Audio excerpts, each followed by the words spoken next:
Hi friends, welcome back to my channel. React సిరీస్‌లో మనము react router గురించి నేర్చుకుంటున్నాము. React రౌటర్‌లో మనము డిఫరెంట్ రౌటింగ్స్ మనం నేర్చుకున్నాం ప్రెజెంట్ వరకు. అయితే హ్యాండ్లింగ్ 404 పేజ్ అని చెప్పేసి ఒక కాన్సెప్ట్ ఉంటది రియాక్ట్ రౌటర్‌లో. ఇది కాన్సెప్ట్ అసలు ఏంటంటే ఈ కా a 404 page is displayed when a user tries to access a non existence route. మనకి ఒక వెబ్‌సైట్ ఉంది. ఒక అప్లికేషన్. దాని లోపల మనము about us, home, services, contact us అన్నీ మనకి నావిగేషన్స్ ఉంటాయి. పేజెస్ ఉంటాయి. ఇది మనకి అబౌట్ అస్ క్లిక్ చేసినప్పుడు అబౌట్ అస్ వస్తది. మనం ఒక సర్వీసెస్ టైప్ చేసాం. అబౌట్ అస్ అని టైప్ చేసినాం యూఆర్ఎల్ లోపల అబౌట్ అస్ వస్తది. సర్వీసెస్ టైప్ చేసి సర్వీసెస్ వస్తది. కాంటాక్ట్ అస్ టైప్ చేసాం. కాంటాక్ట్ అస్ వస్తది. మనకి ఒక్కొక్కసారి ఏం చేస్తారంటే వేరే ఏమన్నా అక్కడ నావిగేషన్‌లో లేని అంటే మన అప్లికేషన్ లోపల లేని రౌటింగ్ లేని ఏదైనా మనకి కంటెంట్, ఏదైనా ఒక కీవర్డ్ అనేది మన యూఆర్ఎల్‌లో టైప్ చేసినట్టయితే మనకేమవుతుందంటే ఇది పేజ్ మనకి అక్కడ ఎర్రర్ లాగా వస్తుందనమాట. అంటే మనకి ఏం కనిపించదు. వైట్‌గా వస్తది పేజ్ మనకి. ఏం కనిపించదు. అంటే ఏమవుతుందంటే అక్కడ అసలు పేజీన రావాలా? లేకపోతే ఈ పేజ్ లేదని చెప్పేసి ఏదన్నా మనం మెసేజ్ ఇవ్వాలా? కానీ ఏం లేకపోతే అతను యూజర్‌కి ఏమర్థమైద్దంటే కొంచెం కన్‌ఫ్యూజ్ ఉంటది. అంటే అప్లికేషన్ వర్క్ అవ్వట్లేదేమో అని చెప్పేసి, కొన్ని అప్లికేషన్‌లో ఇష్యూస్ ఉన్నాయేమో అని చెప్పేసి యూజర్‌కి అలా మిస్‌అండర్‌స్టాండింగ్ కాకుండా మనము అంటే మన రౌటింగ్‌లో లేని ఏదైనా ఒక పేజ్‌ని, ఒక నేమ్‌ని యూజరు యూఆర్ఎల్ లోపల ఏమైనా టైప్ చేస్తే అది ఏమవ్వాలంటే మనకి ఒక 404 పేజ్ అంటే పేజ్ నాట్ ఫౌండ్ అని చెప్పేసి మనము ఒక మెసేజ్‌ని వాడికి చూపియాలన్నమాట. యూజర్‌కి ఒక మెసేజ్‌ని చూపియాల. ఈ పేజ్ లేదు అని చెప్పేసి. తను ఏదైతే యాక్సెస్ చేయాలనుకుంటున్నాడో ఆ పేజీ ఇక్కడ లేదు, అప్లికేషన్‌లో లేదని చెప్పేసి చెప్పడం కోసం మనము 404 పేజ్ అంటే పేజ్ నాట్ ఫౌండ్ అని చెప్పేసి మనము ఒక పేజ్‌ని క్రియేట్ చేసి, ఒక కంపోనెంట్ క్రియేట్ చేసి మనము చూపించడం జరుగుతుందనమాట. ఇది 404 పేజ్.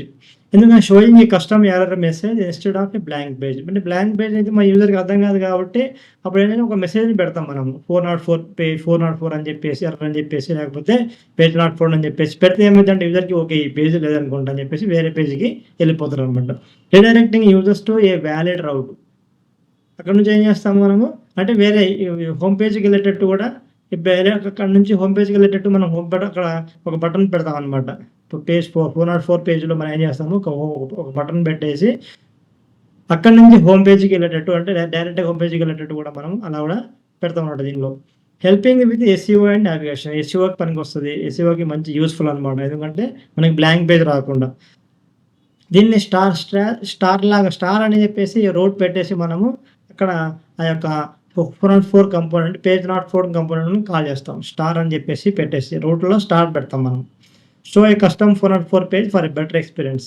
మనము ఇంకా నీట్‌గా మనం కస్టమైజ్ చేసుకోవచ్చు 404 పేజ్. మన ఇష్టం వచ్చినట్టు డిజైన్ చేసుకొని మనం పెట్టుకుంటే ఇంకా యూజర్‌కి ఇంకా బెటర్‌గా అతనికి అండర్‌స్టాండింగ్ అవ్వడానికి ఈజీగా ఉంటది.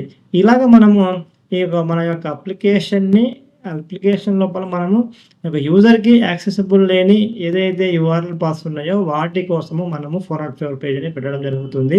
ఇదేంటంటే ఒక యూజర్ ఎక్స్‌పీరియన్స్ కోసం ముఖ్యంగా. ఈ పేజ్ బ్లాంక్ పేజ్ అయితే మనకి యూజర్ ఎక్స్‌పీరియన్స్ బ్యాడ్‌గా ఉంటది. ఎందుకంటే అతను మిస్‌అండర్‌స్టాండ్ చేసుకోవచ్చు. ఈ పేజ్‌లో అంటే అప్లికేషన్ వర్క్ అవ్వట్లేదు, లేకపోతే అప్లికేషన్ ఏదో క్రాష్ అయిపోయింది, ఏదో అలా చూపియకుండా మనం ఒక పేజ్‌ని చూపిస్తాం అనమాట. ఇది హ్యాండ్లింగ్ 404 పేజ్ అని చెప్పేసి అంటారు. దీనికి ఎగ్జాంపుల్‌గా ఒక కోడ్ ఇచ్చినట్టయితే మీకు ఫస్ట్ నేను ఒక 404 పేజ్ అని చెప్పేసి క్రియేట్ చేశాను ఆల్రెడీ. చూడండి, పేజ్ నాట్ ఫౌండ్ అని చెప్పేసి పేజ్ నాట్ ఫౌండ్ .jsx అని చెప్పేసి ఒక పేజ్ క్రియేట్ చేశాను. దీని లోపల మనము పేజ్ నాట్ ఫౌండ్ అని చెప్పేసి ఇక్కడ టెక్స్ట్ పెట్టేసి డైరెక్ట్‌గా పెట్టడం జరిగింది. ఇప్పుడు మనం ఏం చేస్తామంటే యాడ్.jsxలో రౌటింగ్ చేస్తాం కదా! ఆల్రెడీ మన రౌటింగ్ ఉంది. మనం ఆల్రెడీ చేస్తున్నాం రౌటింగ్. ఈ రౌటింగ్ లోపల నేను ఏం చేశానంటే ఒక రౌట్ పాత్ క్రియేట్ చేశాను. రౌట్ పాత్ ఏంటి స్టార్ పెట్టేస్తామన్నమాట. ఆస్ట్రిచ్ లాగా పెట్టేస్తే దానికి పెట్టేసి మనం దానికి ఏం చేస్తాము, పేజ్ నాట్ ఫౌండ్ కంపోనెంట్‌ని కాల్ చేస్తాం. ఈ ఎలిమెంట్‌ని మనము కాల్ చేస్తాం. దీని అర్థం ఏంటంటే ఇక్కడ పైన ఉన్న యూఆర్ఎల్స్ ఈ యూఆర్ఎల్స్ కాకుండా ఇంకా ఏమైనా ఏమన్నా యూఆర్ఎల్ పాత్ గానీ పాత్‌లో ఏమన్నా క్లిక్ చేయమని టైప్ చేస్తే మనకి పేజ్ నాట్ ఫౌండ్ కంపోనెంట్‌కి రీడైరెక్ట్ అవ్వాలని చెప్పేసి మనము ఇలా రాయటం జరుగుతుంది. చూడండి, ఇప్పుడు మేము ఇలా చూస్తే మనకి హోమ్ పేజ్‌లో ఇక్కడ వెళ్ళాము. అప్లికేషన్ ఓపెన్ చేసిన home page, about us, services, dashboard అయన్నీ వచ్చినాయి కదా! ఇప్పుడు నేను వేరే పాత్ జస్ట్ వేరేదేమన్నా టైప్ చేశాను రాండమ్‌గా. ఏమైంది పేజ్ నాట్ ఫౌండ్ పేజ్‌కి వెళ్ళిపోయింది. పేజ్ నాట్ ఫౌండ్ వెళ్ళిపోయింది. అక్కడ బటన్ ఒకటి పెట్టామనమాట. గో టు హోమ్ పేజ్ అంటే గో టు హోమ్ పేజ్. అబౌట్‌లోకి వెళ్ళాము. అబౌట్‌లోకి వెళ్ళిన తర్వాత ఇక్కడ లేకపోతే ఇక్కడ మనం ఏదో ఒకటి ఏదో టైప్ చేసాము. టైప్ చేస్తే మనకేమవుతుంది? Page not found. అంటే ఏది రాండమ్‌గా గాని ఏదైనా సరే ఇక్కడ ఉన్న రౌటింగ్‌లో ఉన్న లింక్స్ కాకుండా ఏదైనా సరే ఇక్కడ టెక్స్ట్ గనక మనం టైప్ చేసినట్టయితే అది ఏమవుతది? పేజ్ నాట్ ఫౌండ్‌కి రీడైరెక్ట్ అవుతది. ఇక్కడ నుంచి మనం డైరెక్ట్‌గా go to home page button ద్వారా ఇక్కడ హోమ్ పేజ్‌కి మనం వెళ్ళిపోవచ్చు. ఇదేంటంటే పేజ్ నాట్ ఫౌండ్ అని చెప్పేసి 404 ఎర్రర్ మెసేజ్ కోసం మనము క్రియేట్ చేసుకున్న ఒక కంపోనెంట్. ఇది కంపల్సరీగా మనము ప్రతి అప్లికేషన్‌లో 100% పెట్టాల్సిందే. 100% ఈ 404 పేజ్ అనేది కంపల్సరీగా ఉండాల్సిందే. Thanks for watching.